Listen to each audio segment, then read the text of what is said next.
আসসালামু আলাইকুম সুপ্রিয় দর্শক, এসএমএস দিয়ে যে নির্দেশ দিল বাংলাদেশ নির্বাচন কমিশন সচিবালয়ের পক্ষ থেকে সকল নাগরিকদের উদ্দেশ্যে বাংলাদেশ নির্বাচন কমিশন সচিবালয়ের পক্ষ থেকে এসএমএস দিয়ে যে নির্দেশনাটি দেওয়া হয়েছে, যা আজকের ভিডিওতে আপনাদেরকে জানিয়ে দেওয়া হবে। আপনারা সকলে অবগত আছেন যে ভোটার তালিকা হালনাগাদ কার্যক্রম বর্তমান চলমান রয়েছে। সারা বাংলাদেশে নতুন ভোটারদের কার্যক্রম চলমান রয়েছে।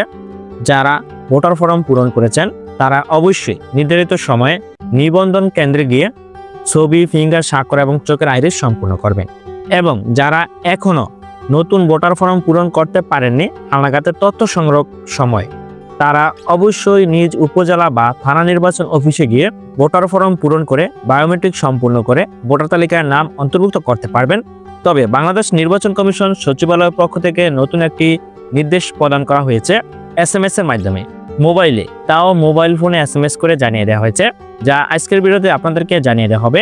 দেখতে পাচ্ছেন ভোটার তালিকা হালনাগাদ কর্মসূচিতে যাদের তথ্য সংগ্রহ করা হয়েছে তারা নির্ধারিত তারিখে রেজিস্ট্রেশন কেন্দ্রে গিয়ে ভোটার নিবন্ধন কার্যক্রম সম্পূর্ণ করুন।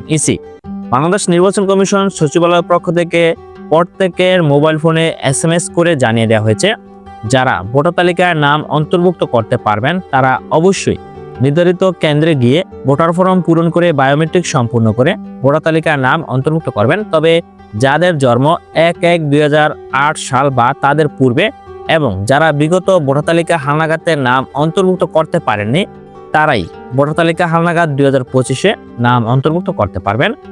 বাংলাদেশের অধিকাংশ মোবাইল ফোনে এসএমএস করে জানিয়ে দেওয়া হয়েছে নির্বাচন কমিশন সিএসির পক্ষ থেকে, যারা এখনো ভোটার তালিকার নাম অন্তর্ভুক্ত করতে পারেননি তারা অবশ্যই নিজ উপজেলা বা থানা নির্বাচন অফিসে গিয়ে ভোটার ফর্ম 2 পূরণ করে প্রয়োজনীয় কাগজপত্র জমা দিয়ে তারা বায়োমেট্রিক সম্পূর্ণ করবেন।